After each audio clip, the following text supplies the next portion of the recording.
other traders, I had a great idea in the back of my mind, just waiting to be researched and put into action. I knew that the swine flu would cause certain stocks to jump, even if they were only remotely attached to the actual pandemic at hand. Folks, a lot of people are making a lot of money on our hysteria, on our soon-to-be misery, on our soft-kill virus weapons that we'll be just like rolling it up for. Boom! Yeah! So a Millen Labs popped on my radar when I tried to connect it as an American maker and supplier of the Swiss-based Roche flu remedy, Tamiflu. Now remember, Tamiflu is not going to help, admittedly, will not help you one iota, not one little bit. And they're going to be making some serious cash, okay? Because when you can't take the shot, they're going to say, well, we've got some Tamiflu. That'll help your immunity. That'll help your immunity. Ka-ching, ka-ching, ka-ching. Teva Pharmaceuticals. Tema is one of those rare stocks that would have richly rewarded a buy and hold investor over the last decade. Pull up a monthly chart at the slow assault on the heavens that pulled it off, and it is making money yet again. The other three, I don't even really want to get into, but it is SNY, which is Sanofi, Aventis, Novavax Incorporated, and BioCryst Pharmaceuticals. Look for these people to make a lot of money in the coming months. Mark in Georgia, you're on the line, sir. Yes, Mark. Good. I do want to stay on topic. Thank you, sir. But I thought I can appreciate, basically, we're talking about eugenics here, and obviously they can't call it the genetically engineered virus. It's kind of like you really think a politician is going to run on a pro-tyranny, pro-human sacrifice platform because he's really a Satanist. No, it's not what they tell you. I think that humor, as I was saying to Alex the other day, sometimes humor will get by a point that they're saying, okay, on the defensive side, they're saying, okay, it's a joke. There's a clip from Monty Python and the Holy Grail. You know, the bring out your dead, clang, and this guy's got his father flung over his shoulder, but they're arguing like, well, look, I can't take him, it's against the rules, and they wind up just basically wasting the guy just because he didn't want to use the theater around. I just uploaded that onto You Do News, my account, if you don't mind. You know, I want to make sure it's okay by you. My account is Mark Anabaptist. That's another thing I've got from Monty Python is, let's not go on and on about who killed who. The Anabaptists were people who they agreed with the idea of Reformation, but they didn't think it was going far enough, and they got murdered by people who call themselves Christians on both sides. I uploaded that clip from Monty Python and the Holy Grail because, in a way, it is, granted, a bit twisted humor, but it's the humor that makes a point.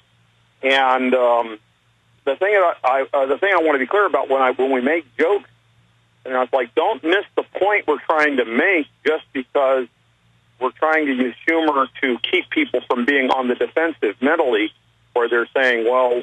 That's true, man, because especially me...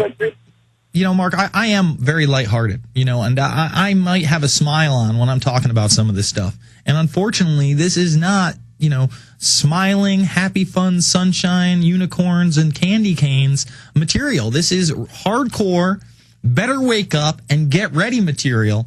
But, you know, I have to come at it this way because I see it every single day. You know, I scour these lines. And even though I'm not as hip to everything as I was maybe 2 or 3 months ago when I was doing my daily show, and I really am working very hard on the film and trying to concentrate on that subject matter, it's everywhere. Okay, I can't turn on my television at, you know, again, 6:30 in the morning this morning. After that, on Chris Matthews, they're talking about swine flu on another local news network. And I can't escape this stuff, so I feel compelled to try to, first of all, take it in, report it to the people, and be somewhat humorous about it so that they can at least look at this information and not pull back from fear. I thank you for the call, because we don't want to be too afraid. See, when that fear starts to consume us, that's when we get all fidgety and we don't know what to do, and then maybe we are going to let the man take our, you know, our elderly mother away or our child away, or allow them to vaccinate the kid at the church, and I'm just do it. And that's what you don't want. Okay, you want to know the facts. You want to be able to stand up to somebody. You want to be confident. You want to make eye contact, and you want to say no. But at the same time, I'm a laid back guy. I can't live in fear. I know we're in a very serious situation here. We've been in a very serious situation since they laid this hoax on us in April, and it has gotten progressively worse. See, that's what I don't think people understand, that I always try to reiterate to people. These are gradual things. It is very hard for them to go to 0 to 100 in a day, a week, a month, sometimes even a year. See, what they are trying to do in this 1 year time span is go from 0 to 100. And they may be able to be successful. But even if they hit, 65, 70. So in other words, they're planning on 159 million vaccinations in this country. I'm sure they'd be satisfied with 75 million. That they're shooting for the stars and overboard to see how many gullible suckers they can get. All right, here's what I would do. First thing I would do is I'd go online. I'd rip the YouTube 1979 60 Minutes where they talk about Gilliam's Baird. Okay, rip it to your phone, bring it in with you when you're going to talk to your commander, your general. Long before you're supposed to be scheduled to take the shot. Go to your superiors with this information. Okay. Okay. Number 2, print out this latest Washington Post article where they admit about Gilliam's Baird, and they actually admit these trials, are causing a bunch of harm to people. Walk in with this information and say, hey, they're not testing this. This gave a lot of people not only death, but no more use of their limbs. Why am I taking this shot when they admit it's the sniffles? Okay, I mean, the only way I know how to combat this stuff is with information. And most people, if you just go in there with articles, it doesn't have the impact. They watched that clip from 60 Minutes where George Wallace is interviewing a woman who lost the use of her arms and legs and has to have braces on her legs after months of recovery and still stutters and stammers. That makes an impact. That's huge. That's the way that you might be able to get your commanding officer to say, you know what, you don't have to show up, and I'm not taking it either. And that's how we spread information. I thank you for the call, Travis, and the best of luck, my friend. He's out of Illinois, so I'm going to read the local Illinois article on the swine flu. That's right. We've got local articles around the country saying the same exact thing from the past week. We're running drills in the schools. We're giving your kids the shot, and we're bringing the parents in on buses, baby. That's how this is rolling. We're on alert, said Ellen Wolf, health supervisor with Naperville School District 203. It's so much of an unknown right now. In Barrington, school nurses will continue to work with classroom teachers to reinforce lessons about hand washing and covering coughs. See, they're going to get you obsessed with sanitizing your hands and the little kids marching in. And remember, they're teaching the teachers how to spot kids with the swine flu so they can be taken away for quarantine. Yeah, this is the new tyranny. It's all about the cover story for the federal takeover. Yes, and it admits right here again, school-age children are expected to be among those given first access to the vaccinations. The elderly are last this time, pregnant women and children first. Why? Because in actuality, they're going to have the least amount of immunity to the actual shot, not the swine flu. You're not going to be seeing kids breaking out with the swine flu until they roll their sleeves up. Once they roll their sleeves up, they're going to say, oh my God, we didn't get it in time. Look how many people have the swine flu. And what's going to happen is the kids that don't have that immunity are going to get the swine flu through the shot, and then they will get others sick. And that's why they're talking about 3 separate waves of this swine flu. That's the reality. Dave in California. Dave, you're on the line. Hi, Yes, Alex. Dave. Man, it's hard to keep up with you guys just being on hold. What can I do for you, sir?